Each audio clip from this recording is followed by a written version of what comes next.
Okay, so it's going to sound, I don't mean this as like a one-liner, but every day someone like Sessler or Frosk or Mark Waid is a comic book writer. Every day they wake up and they're themselves and it's got to suck. And I know that sounds like, oh, it's just a clever one-liner. No, I mean like every day they wake up and they're angry at the world and the world's angry at them, and they're just, they have so much rage. And you can see it on their social media posts. Is, with Mark Waid and Sessler, just the nonsense they get themselves involved with in, where is, every day you're meeting abrasive, abusive, jerk off personalities. You're like, okay, well, obviously it's probably you. It's like what you're putting out in the world is what you're getting back. And when you like suddenly you get in shape and you start getting together with your partner of the opposite sex type of thing, and suddenly the world's a brighter, shinier place. Oh, oh yeah, oh yeah. That's not external. That's internal. It's what you're. It's like when you go from being in a bad mood to a good mood. Something happens, and you start noticing that other people are more receptive to you. It's like, yeah, they didn't change. You changed. What you're putting out, the vibes you're putting out in the world. So Sessler, Frosk, or Mark Waid, like they can't even pretend. If you can fake honest enthusiasm, you're halfway there to any situation. They're not, like, every day they wake up and they're Frost and Sessler, and they're out. They got to get on Twitter and just be outraged about Trump for 4 years, or now it's turned out to be 6 years. It's like, he's not in office anymore, and he's probably not coming back. There's going to be some other guy for you to. Bush is literally a Nazi. Oh, and so is Trump, and so is every vaguely neocon Republican. They're all the same kind of thing. It's, or the problem might just be you. Anyway, so G4TV fails from Tech TV, while stuff like and I look at okay, it's not their fault because they're just their problem. I think they're mentally ill. They're problem personalities. You go, oh, we're going to get this show together. Here are some possible names. Okay, let me do a little quick background on their social media posts. Let me just spend half hour on each one, and I go through the Twitter posts. Go, oh, well, no, this is not these two. Sessler especially. Sessler's not going to work out because the Trump derangement syndrome type of post. 2016, just a half hour on his Twitter. Like, yeah, he's got to be out of the running. Because Michael Jordan, everyone buys tennis shoes. It's like we can't have. I think Frost you could keep in control because I think she'll do what she's told. Though I wouldn't have her on the show anyway, and this is not going to be PC to say, not because of the way she looks, but because of who she is. The show's marketed to men, and she doesn't like men. That comes across like those vibrations go out into the universe. That's not going to work. That's like affinity groups. It's not just attractive people attract people. That's like the physical externality of it. Because even ugly people attract people if they have the right personality, if they're putting out the right vibe. But she doesn't like men. She's into women. They go, well, it's none of your business. None of your business, big. Yeah, it is, because you're selling the totality of the show. It's like Zen and the art of marketing. It's not just this two-dimensional image that's on for 28 minutes presentation.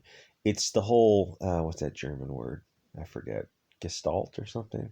It's the whole picture of their social media, their personality outside the show. It's everything. It's the entire presentation. Because people who are watching these shows, they're into tech, they're on Twitter too. So they're aware of, oh, this guy's got Trump. Like I think her Twitter wasn't as bad as his Twitter. His Twitter was TDS nonstop. Her Twitter was like creepy sexual stuff about her lusting after women, but it wasn't as, believe it or not, it wasn't as weird as him, because his stuff was this bitter, toxic, hateful, prejudice, anti-Trump, anti-white, anti-Christian type of just hatred just waves of hatred coming across from him. I look at him like, yeah, oh yeah, this is not like 2000, the year where people were not as terminally online.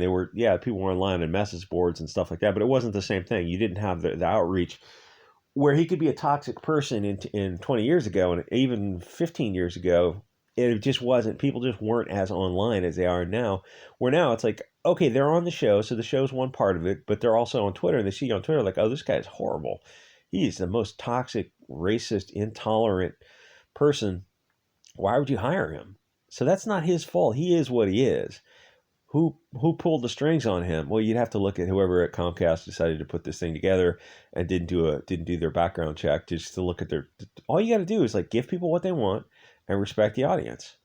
And I want to do this video, even though I kind of done this already, but a different perspective of it is, so the bar between entering into social media, obviously this is $100 Kindle. That's a pretty low bar to have a $100 Kindle and make videos with free software. And obviously this multi-million-dollar produced show, it's like, no, the two can't compare, but they're in the same universe. In a way that they weren't 20 years ago, where you had to have a $1 million studio audience, where now there are shows that start very small and they build themselves up through their own hard work and talent. And like Geeks and Gamers, Nerdrotic, and all those kind of guys, they started talking about pop culture, and they have, or Chris Reagan back in the day, or some black guy. And there was that kind of crew that was like before Trump derangement syndrome. They were talking about pop culture, and then Trump came out, or anti-SJW stuff. And then Trump made everyone kind of crazy. And then they just went, and YouTube became kind of inhospitable to talking about making fun of SJWs, because YouTube knew that you had to control the narrative. So those guys, I think, just talk about video games. They talk about nothing now, but I mean, they're still making money on YouTube. It's kind of weird how phases of YouTube come and go. Now the white pill is, thank God, finally people are getting on Odyssey, Shing, and other platforms, and because the technology is available now. But so the difference between like a multi-million-dollar produced show like this, where you've got a dozen people who are writing, editing, and assisting, and much smaller social media type of shows, it's getting kind of slippery. Where like Salty does a news presentation kind of from a middle of the political spectrum perspective. That guy gets amazing engagement, and he's got a nice setup for sure. I'm sure he's got high dollar cameras and computers and stuff, but like the total cost of his expenditure for his computer cameras is probably like under $10,000. And when he started, it was probably under $1,000. And then, as he goes along, it gets bigger and bigger. It's because who he is. It's connecting with people in a way that the talking heads at CNN and MSNBC, like, they don't connect with people because they're hired by someone who's hired by someone. They don't have to make it on their own. Where you're on YouTube, Shing, Odyssey, all these other platforms, you have to sell yourself. You have to make it on your own. And there's these tiny little channels like this who present to one tiny little piece of the audience, and then there's big channels like all the big pop culture channels and the big kind of political channels who are presenting to a different perspective, a different piece of the audience, but they built themselves up. Like, they weren't like Steven Crowder, Mark Dice, all those kind of like, controlled ops kind of right-wing channels. Still, they're presenting news, but they did it all themselves. Like, they weren't given a multi-million-dollar production studio, or even like shoe on head from a left-wing perspective. It's like she started probably with a webcam and a laptop, and she just started making videos. And next thing you know, it's like at her peak, she was getting engagement. It would have been on par with anything in the mainstream, and she was coming from I don't know, whatever her perspective was at the time, kind of libertarian. I don't know where she is politically now. I think she had a shift to the left, and then she kind of shifted back to the middle when she realized maybe the left is kind of absolutely nuts. And the point is, G4TV fails. Well, stuff like Geeks and Gamers and Nerdrotic are thriving. Click the links to join the Subscribe Star, and the various other links.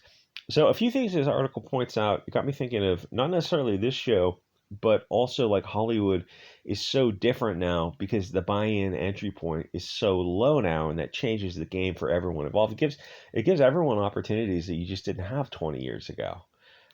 To the point where, yeah, you can just start making videos and start talking to people. And you can Odyssey, Bit Chute, YouTube, a bunch of other platforms, Gab TV, World Truth Video, so many different platforms to reach different types of audiences, and then use Telegram and Gab to spread the message to cross-pollinate these platforms. And even like small channels can get a surprisingly big amount of watch time and views just being like a little tiny little channel. It's like, oh, I want to say something. I've got a way to say it. And if it grows, and people donate money. See, that's another thing, is like, channels on social media, like you're getting by on the YouTube ad revenue, but on the other platforms you're getting by on donations. So you have to have a good experience with your audience, and you absolutely have to respect your audience, because they're the ones who are making donations on Cash App and Subscribestar, and like, you're getting them to put down money to support the things you're saying. Obviously not for the YouTube, more for the Odyssey and Bit Chute type of content. But it is like, you really, to get people to listen to you is one thing. To get people to pay you is a whole. That's why it's like, it is a good thing to be monetized, because it shows you like, what will people pay for is what they want to really hear. Where it's like, there's no removal between you and your audience. You go on Telegram and you're right there with your audience. Or Subscribestar has messaging services also, where these people are removed from their audience. It's like, we have a dialogue with the audience and they have a monologue. And as it turns out, well, they don't get feedback from their audience. And, sometimes the feedback is fucking brutal. But like, you can't let that scare you off, because if it did, you'd be in the wrong. If you had thin skin, then you shouldn't be on social media in the first place. But these people have the thinnest of skins, and they also don't get that feedback from their audience. And so what happened? So they made a show that couldn't possibly work. Like, it wasn't going to work at all in the first place. But also, their attitudes were the wrong attitudes, and they were the wrong people. It's not that they're too old, because there are plenty of old people on social media who are actually who've actually figured out the flow of social media. It's that they're too stuck in their ways of, they want to talk down to people, and they want to have this one way monologue where they're on Twitter and they just block people they disagree with. And you're like, yeah, but some of those people are your customers. They're not going to watch your show if you block them and if you treat them like that. It's like, oh, we don't need them anyway. Well, yeah, okay, that's the fundamental disconnect, is you do need those people. I'm not saying somebody who's making death threats to some psychopathic person who's carving your name on bullets. Okay, that's a little bit different, but you're not getting many of those people. You're just getting normal people on social media who are just like having a bit of fun with you or having a bad day. It's like, but on for these people, it's like they just block, or they blockchain people, and they don't want to connect with these people at all. It's like, oh, but some of those people were your audience, and it's not just that they're your audience, but that they're talking to other people also. My dog just started snoring, so if it sounds a little bit weird. So I mean, the simple, short explanation is like, why does Geeks and Gamers and Yellow Flash and Neurotic, all those people, why are they thriving? Because they're giving people the pop culture, the entertainment, the infotainment that they want, and they're not absolute jerks, or jerks at all, really. What a weird choice of phrase. And they're not far left whack jobs. They're not far right whack jobs either, but they're just kind of normal, middle of the road people who are not like in this far left Hollywood echo chamber where diversity of thought terrifies them, where they can't have a conversation without an ad hominem, where everything is literally to call people. Sessler wished his own family members would depart because they were vaguely on the right, and he said Republicans are Hugo Boss types of the 1930s. I mean, just insane nonsense. Where, hey, okay, that concept, can we have an argument or a discussion? Reasonable adults can discuss things without being disagreeable. Can we without an ad hominem? And you look at Sessler, it's like, he couldn't do it. He just couldn't do it. Like, everyone has to be, in his worldview, everyone has to be a German of the 1930s, because that's his worldview. And if he doesn't have that to deflect to, he doesn't have an argument. It's like, so, like, what are you proud of in the left? Like, what are your ideas? Not what you hate. Not what is like you feel is the opponent, the adversary, but like, what are you putting forward? What do you want? To like, you're pushing politics, and it's like, I don't know why you're pushing politics, you're selling pop culture, but like, what do you want to have happen, and like, how do you think you're going to sell it? Representation in video games. Okay, now, is the audience on board with it also? Because if they're not, then it's kind of a moot point. We're going to sell Depression Quest. Well, unless you're willing to sleep with people, you're probably not going to be selling Depression Quest. Anyway, their worldview is kind of focused on like a guy who's been out of office for 2 years and all people who are vaguely on his side. But they're also selling content, entertainment. It's like the two of those things don't mix. Like, just give people what they want, give people what they'll pay for, infotainment, and respect the audience. Oh, well, that's a bridge too far. Okay, well, then that's why why are you doing what you're doing if you can't do that? Like, you're in the wrong thing. You're like, this isn't 20 years ago where people didn't know, they couldn't read your Twitter posts and see what a nut job you are. This is all like the whole package. It's Zen and the art of social media. It's this whole package of your social media presence, your footprint, and then the presentation. Like the show is a very brief. It's a part of the presentation, but the social media is probably an equally important part, because people who are watching one are watching the other. It's why like Hollywood is kind of in trouble now, because the actors and the producers and the directors are all online, and you learn like, they're all alt-left, extreme, toxic, bigoted weirdos, and you learn how anti-Christian they are, anti-white they are, how intolerant and bigoted they are. They're just the most toxic, hateful people. they're intolerant of any diversity of thought whatsoever. And it's like, well, yeah, we're online too, also, and we see these people who are being paid so much money, and they're the most hateful people on earth, and they seem to like hate one group of people more than any other group of people, and it's like, whoa, well, how do we support these shows? You can't. And then the stuff overflows into your shows where it's like you're just grinding this nonsense acts, but they live on these coastal elites who are driving Teslas and flyover country. It's like they don't even like the amount of hatred they have for anyone who is not on board with their beliefs in lockstep. It's like, well, yeah, we don't have Teslas, we don't live in gated communities, we don't have those, we don't live in these, we don't have this protective layer of wealth like you people who are, like you can say all this nonsense. It's like because you don't live in the thick of it like the rest of us do. It's like that's why there's this massive disconnect between Hollywood, and social media has given people the tools to like recreate Hollywood.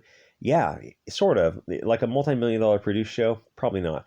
But every minute you spend listening to some asshole with $100 Kindle is a minute you're not spent listening to some mainstream thing. That puts us at parity because there's only 24 hours in a day. Every hour you're listening to alt programming on Odyssey, Bit Chute, or wherever else.